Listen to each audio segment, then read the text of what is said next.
Hi, Luke from Korg here, and today I'm showing you the miniKORG 700Sm. This is our tribute to the miniKORG 700 from back in the 70s with the added addition of XY joystick, aftertouch on the keybed, patch memories, an expanded arpeggiator, great spring reverb, and added connections to bring it more into line with modern production environments.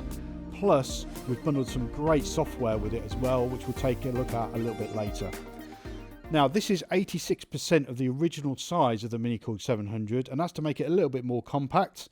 Originally, it was designed to sit on top of an organ or an EP, and that's why all the controls are on the front panel here to give you easy access to those. So it's great if you're playing like bass lines or lead lines. You could really get to all the parameters, including the filter and everything that you needed to get that expression into your sound.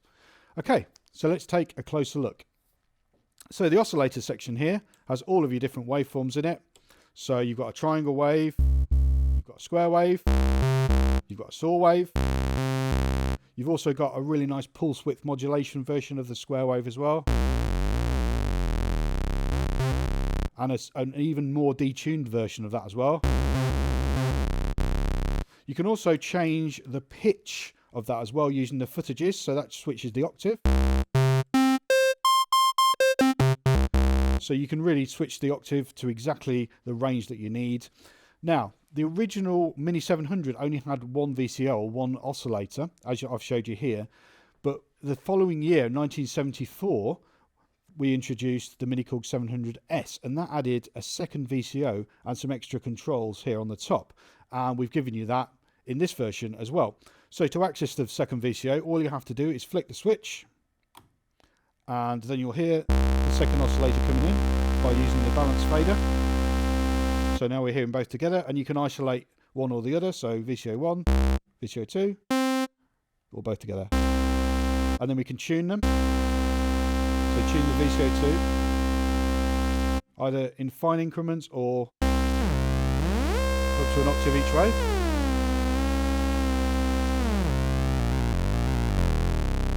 So that's in duet mode.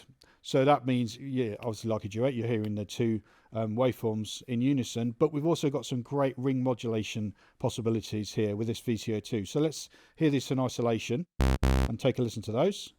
Modulation, ring modulation 1. Number 2. So as you can hear, they sound quite different, especially this one.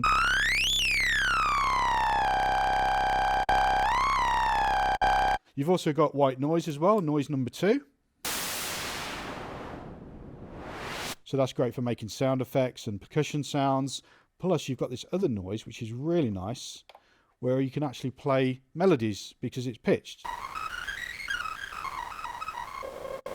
And it's really nice as well when you start combining that with VCO 1. So part of the charm of the Mini 700 is the terminology used on the panel.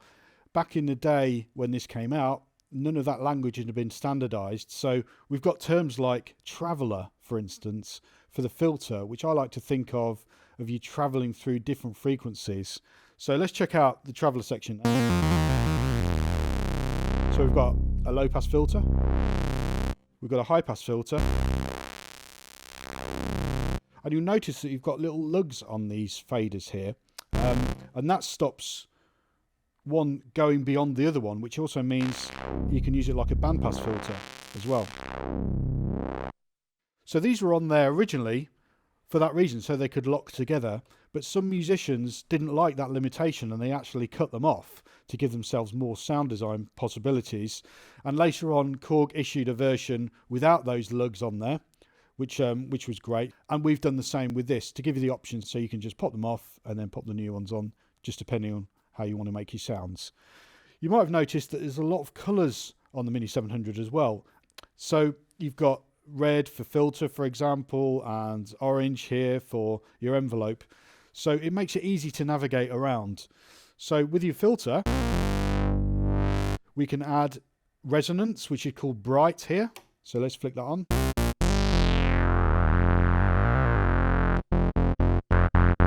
Really hear those upper frequencies coming in, and you've got an expand switch as well. So what that does is it gives you an envelope on your filter. like this. So you can get that really nice squelchy sound. You can also add an LFO to give yourself some motion to your sound as well, just by flicking down this switch here, treble, vibrato. Then you can change the depth here. You can hear that start to open and close the filter. And then change the speed.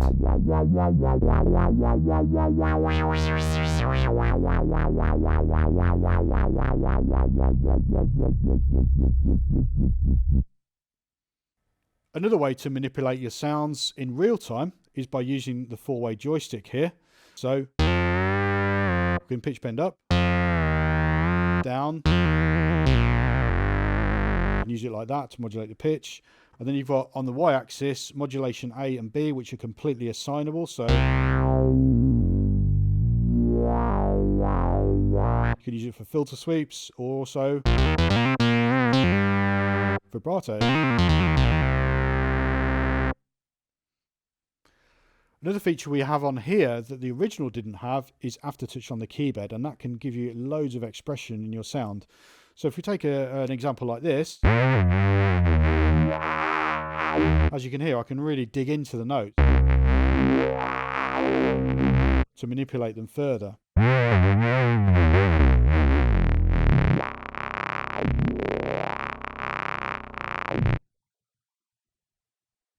Right, so let's take a look at a different section here, the blue section. This is all related to pitch. So for instance, with this lead sound, I can put a pitch envelope on that sound by using this bender switch here. So that's without, and that's with. You can really hear the pitch gliding up there. I can also add vibrato if I want to. So pitch modulation, change the speed and the depth, and we can also delay when this vibrato comes in as well. So there's a slight delay.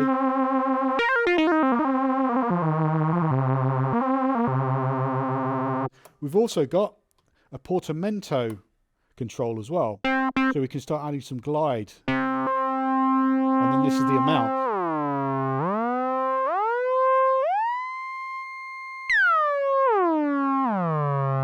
And you're probably hearing a little bit there in the background this fabulous spring reverb unit we've got in here. And just to prove it's real, there it is. So let's dial it in a bit more.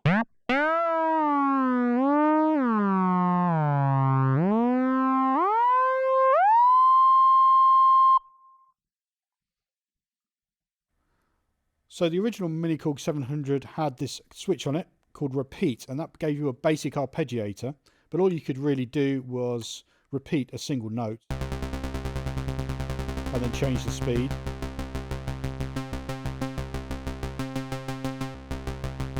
But with this version, we've added more arpeggiator modes, and you access those by holding down bank and then just flicking the repeat switch, and you'll see that now we've got access to these different modes. So that's the original mode. So you've got things like up, down, up and down, and also random.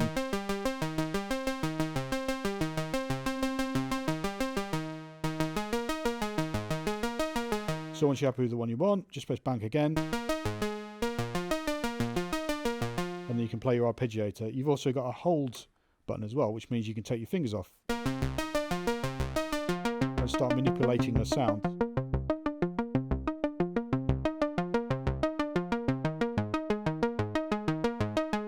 And the envelope section is color coded orange.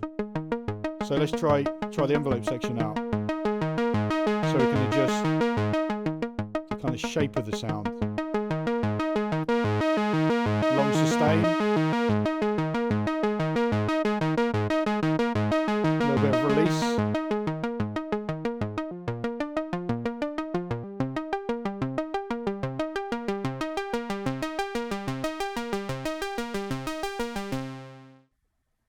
It's absolutely brilliant having these patch memories as well. You've probably seen me using these a couple of times, and it means that you can save your sounds and also recall them instantly. And the original didn't have this, So this is a great addition. So you've got 7 slots and you've got 2 banks of them as well. So 14 in total. It just means that you can just instantly recall your sounds, and like I said, save them as well by using the right button. You've also got this panel button as well, and what that does is it switches the sound automatically to the settings that all the switches are at that time, because obviously when you change sound they're not exactly going to be the same. So as soon as you press that, it'll go back to what it was set at originally. So what you see is what you get. So as you can see, I've brought in my laptop. First of all, I want to show you the Librarian software, which you can download for free from our website. That allows you to see all of the sounds, all the presets, and recall them from the software. You can also see the names of them. It's also a great way to back up your sounds from your hardware unit into software. And this is a Mac or PC piece of software which you can download. Korg also make a fully fledged software version of the miniKORG 700S as well, and that's included in the bundle with this product. So let's have a look at that. It can work standalone, but also as a plug-in as well. So the great thing about this software is the fact it maps automatically to your hardware, so you really feel that connection between the two. So for instance, if I've got this lead sound here in the plug-in version, I could then change my traveller on the hardware and it shows you in the software. Same thing with these footages or these switches. They all move on screen, which really, like I said, it really connects the two together. To sort through your sounds, you can just go into the browser here. So I'm going to go into a different category and check out this sound. This is a nice one.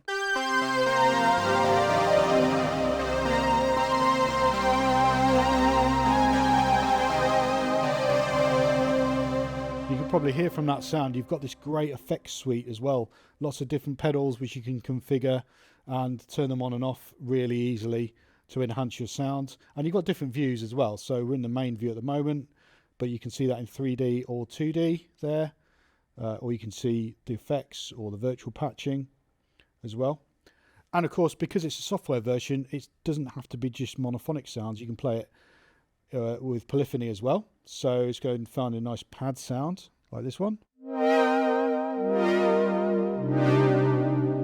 So you can actually play chords as well with this version. Okay, I want to show you the sync capabilities now, so I'm going to bring in a Volca for you. Okay, so we've got the Volca connected. I've gone sync out of my Volca sample here into the sync in of my Mini 700. I could have done the opposite if I wanted. But basically what that means now is I can play my drum loop here. And if I've got an arpeggiator pattern playing on my 700, it'll all be in sync.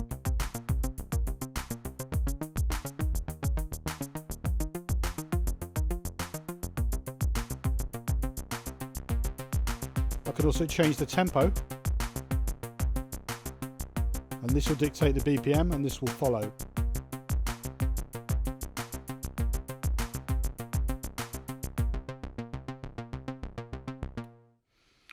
So other connections you've got on the Mini 700SM, we've got the power, of course. We've got headphone jack with its own independent volume control. We've got audio outputs on jacks left and right because it's stereo. You've also got an audio input, so that's great if you want to feed external signals through. That great filter and the spring reverb that you heard earlier. You've also got CV and gate, so that's great for connecting modular equipment and the sync in and out that you saw earlier. You've got a MIDI input, which means you can connect any MIDI keyboard to this. So if you needed a longer keyboard with a bigger range, you can do that easily. And of course, USB as well, which you saw me earlier, using that with a computer for the software. So there you go. That's the Korg Mini 700SM. Go check it out.